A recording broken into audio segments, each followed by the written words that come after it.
Hello friends, this is a continuation video for this series of videos that I'm doing on how to develop a solid foundation so that when you play quick you have an even and beautiful tone.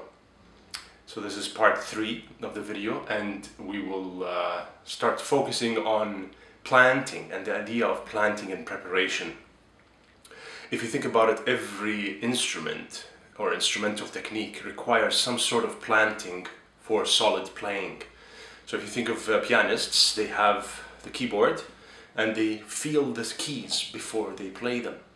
And on the violin you have the bow on the string before you move it.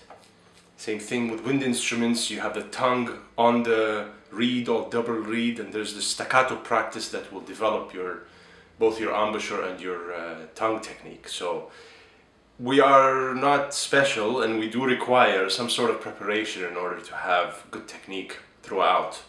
So we learned to move the fingers like so in order to amplify the sympathetic motion that happens naturally when we move our fingers. So yes, we want that to stay, and we want that to be to not be hindered in a way. We want our playing to be as natural as possible, but also we want to make the motion economic. So we introduce planting in a way that coincides with the lifting. So instead of doing this, I want you to do this, so that the M is now planted, and now the I is planted, and you see the A is still moving with the M. Notice? The M is not completely moving separately.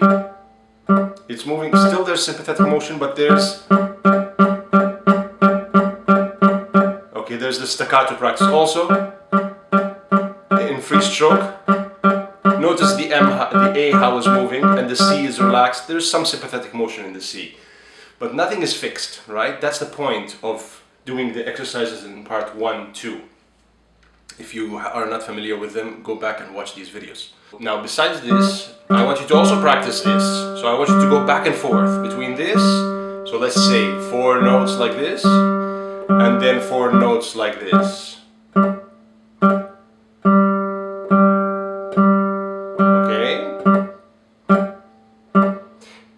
Your preparation needs to be deliberate and quick, yet soft. With the chords, we'll just start with a normal chord. You always you want to be able to touch the strings like this easily. So you want to be able to choose which bass string you're planting on easily.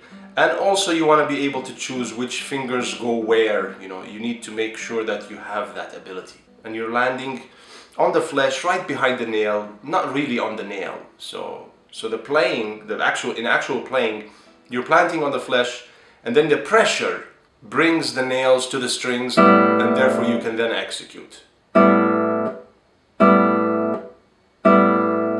Make the return of the fingers like that go with the preparation, so all in one motion.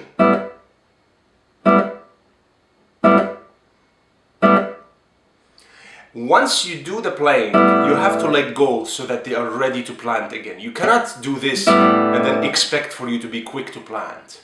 Once you play, you have to let go, even if you're not planting. But also the letting go has a way and a precise direction. So I'm not letting go like this. Now that's really letting go, right?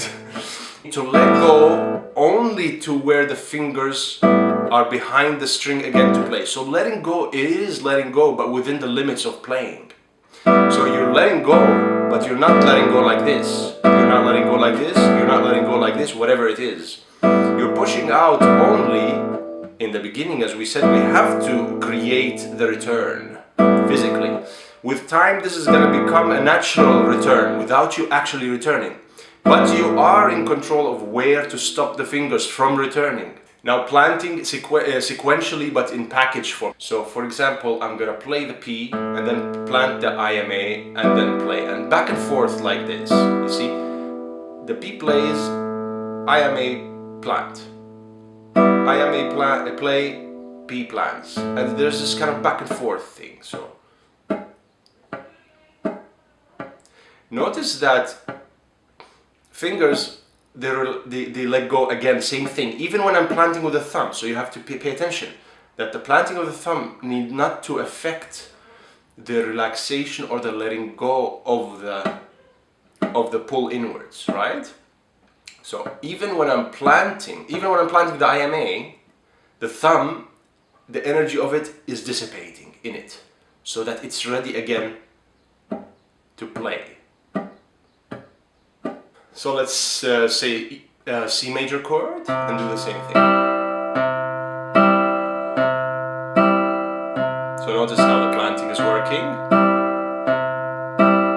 And then I'm gonna move up, play with the I and plant with the others. So the I plays PMA, prepare.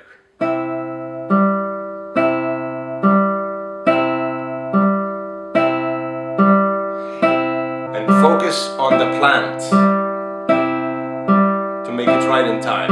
Okay, so that's the I, and then I want you to do with the M and then PIA plant. And then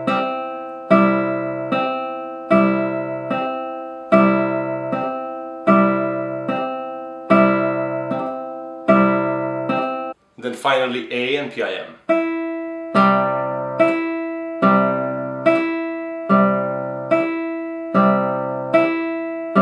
Make sure that your forearm, upper arm, shoulder, back, everything is relaxed as you do this. Then I can move to two fingers, so P and I play and M and A plant, and back and forth like this. And then you can do PM and then IA plant. Other finger combinations can be PA and IM plant and then the opposite. So this. So that basically covers all finger combinations and planting in broken block chords.